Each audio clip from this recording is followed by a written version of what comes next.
Councilmember Houston, you have been an activist in Austin for decades. Now you are a member of the City Council. How do activists and policymakers work together, and what police reform should be prioritized? Thank you so much for the question. And I want to say how grateful I am to be able to be here in front of such a huge group of concerned citizens of all ethnicities and stripes, faith community leaders I see out there. As Vincent said, it's going to take all of us working together to make sure that Austin continues to be a safe city, not only for people who live west of I-35, but for those of us who live east of I-35.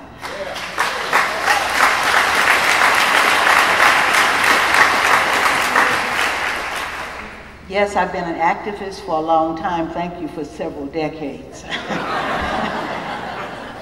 And what I do as a sitting member of the City Council is that I always have to remember the oppression, the racist systems, practices, and policies that people go through who are part of the diaspora.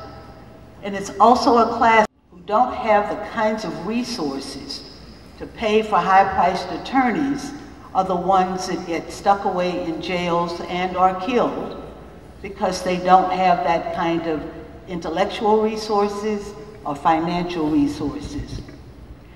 I will promise you that I will always fight from the inside, but I will not be a part of the inside.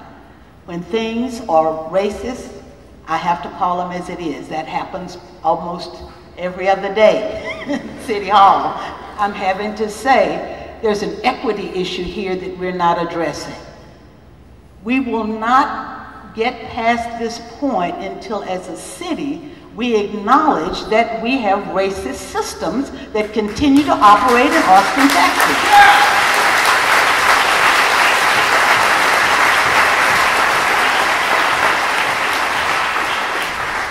I shared that during the campaign at Wesley United Methodist Church, and every member of the other candidates gave me grief. If we don't acknowledge that, we can't move past it. We can't make it better if we don't say there's a problem. And so I'm willing to work with both the police and the community to own it and to fix it.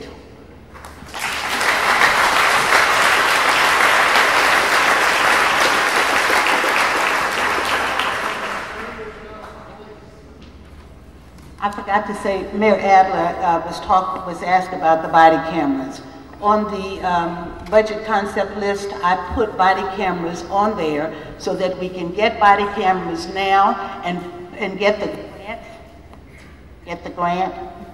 grants for the state of Texas so that we can start implementing those citywide as quickly as possible. Thank you.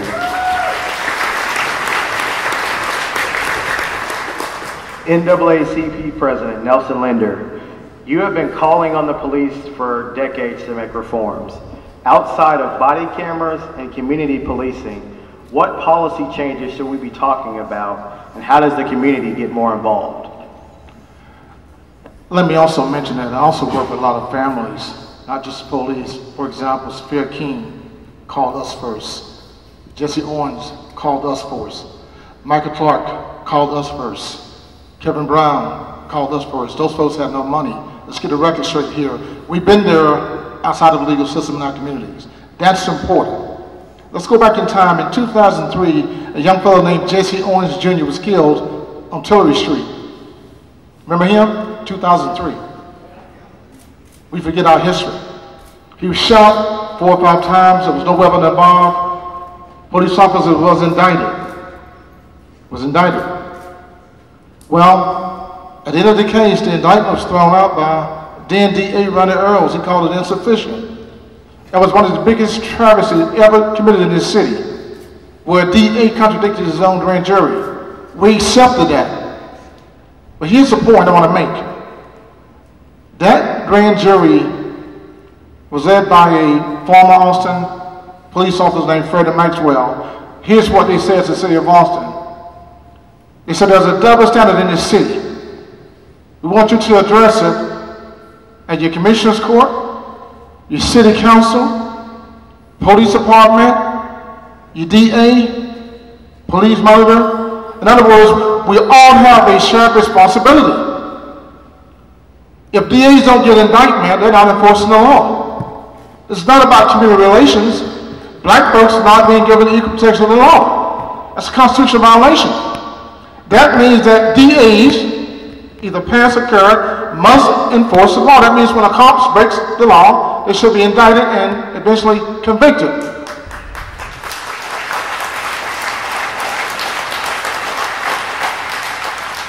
If the district attorneys enforce the law, we wouldn't have this conversation.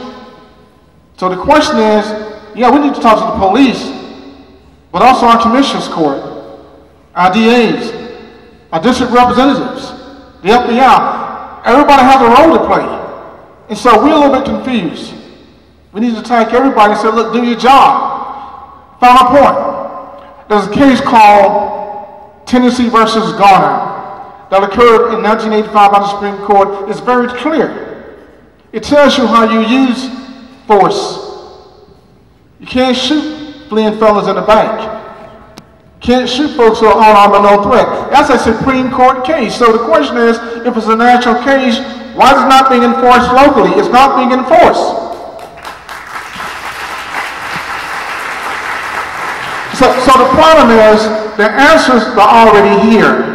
If you want to solve this problem, tell your public officials, especially the DA, there's an election next year, to enforce the goddamn law and hold people accountable.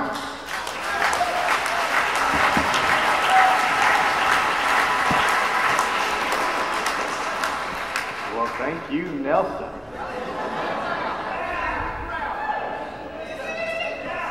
Mimi Stiles, you are the youngest member of this panel and a community activist. What is your message to our public servants, and do you think body cameras will help the public know more about use of force situations? I guess first of all, I have to start off with saying that my daughter would disagree, saying that I'm young at any aspect, or rather, she's 16 years old. So, you know, I want to start off by first thanking you for inviting me here and giving me the opportunity to ask some questions. I appreciate that. I'd like the panel to actually consider a few things, with first of all the understanding that what we're doing here is not going to completely fix the problem. There's a problem that's deeply embedded in our system, right? There's a problem that has happened for centuries, and it's definitely not going to be fixed by this evening. And also, sir, the scrutiny that you're seeing now with the police force is a stereotype, and it's profiling. It's something that we've seen for a long time. Right. So, you know, right now there's a justified mistrust on the part of many. There's also an anxiety from the police. There's a fear there as well. So when those two collide, we're seeing this perfect storm that leads to unfortunate occurrences. And accountability, my question here is accountability. It's a word that's consistently thrown around, accountability. But what are we really taking account of? For me, I know data. I know performance measures. And after looking at the performance measures that are noted on the APD's website, after looking at all of them, and there are many, I don't see one performance measure that accounts for the number of apprehensions that lead to a fatality, the number of apprehensions or of a suspect that leads to injury of that suspect. There's no data. I don't see any data that accounts for the number of newly constructed resources in our community. Newly constructed resources. There has to be a number applied, and that ends up with, you know, when you have a number applied, there's money that's then applied to that. There's then money that's funneled into our community so that the fundamental issues can be addressed from the bottom up. So without seeing those numbers, I'm a little less optimistic, I have to say.